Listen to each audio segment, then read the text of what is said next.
في عالم العملات تكمن قصص لا حصر لها بين النقوش والتصميمات. اليوم سنبحر معا في رحلة لاستكشاف العملات المصرية القديمة، ليس فقط كوسائل تبادل تجاري، بل كلوحات فنية تحمل تأثيرات عميقة من الثقافة الإسلامية. البداية كانت مع دخول الإسلام إلى مصر عام 640 ميلادياً. مع هذا التحول الكبير، بدأت التأثيرات الإسلامية تتغلغل في مختلف جوانب الحياة، من العمارة إلى الفنون، وصولاً إلى العملات.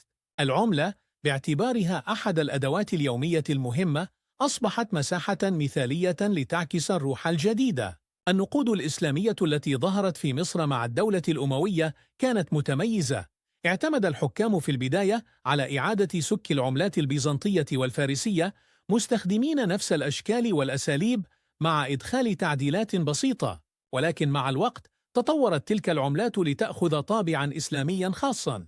لننظر الآن إلى أبرز السمات التي ظهرت على العملات في ذلك الوقت. الميزة الأولى والأكثر وضوحاً كانت النصوص العربية. بدأت العملات تحمل كتابة بالخط العربي، وغالباً ما تضمنت الشهادتين أو عبارات دينية مثل لا إله إلا الله وحده. لم تكن هذه العبارة مجرد نص ديني، بل إعلاناً سياسياً وثقافياً عن هوية الدولة وعقيدتها. وكان الخط الكوفي بخطوطه المستقيمة والزوايا الحادة الخيار الأساسي لتزيين العملات. لكن التأثير الإسلامي لم يكن واضحاً فقط في النصوص، بل كان حاضراً أيضاً في التصميم الفني.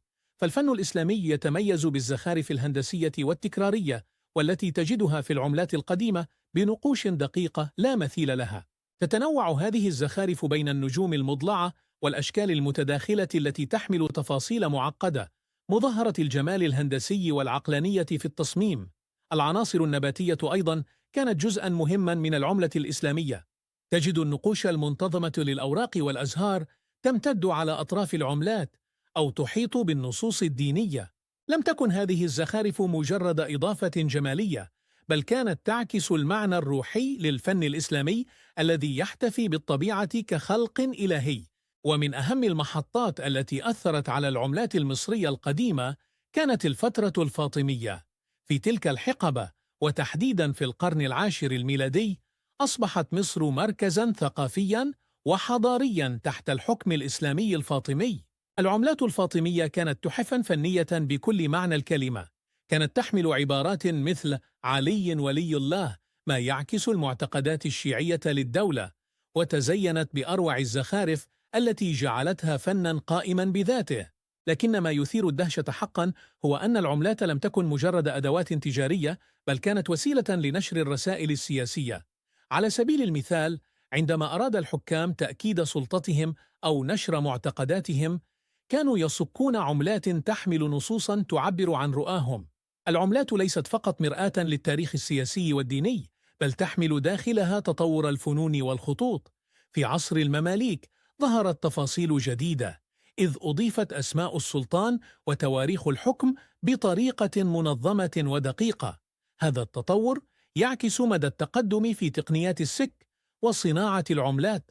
اليوم نحن ننظر إلى هذه العملات ككنوز تاريخية وفنية، شاهدة على عصور من الإبداع والابتكار. فهي ليست مجرد معادن، بل صفحات من كتاب يحمل روح الحضارة. ختاماً، العملات المصرية القديمة بفضل تأثيرها الإسلامي ليست مجرد أدوات مالية، بل تعكس تراثاً غنياً من الفن والتاريخ والهوية. إن كل عملة هي بصمة صغيرة تعبر عن مرحلة كبيرة في حياة الأمة المصرية. فإذا أتيحت لك الفرصة لرؤية إحدى هذه العملات، توقف لحظة، تأمل التفاصيل، وافهم القصة العميقة التي ترويها.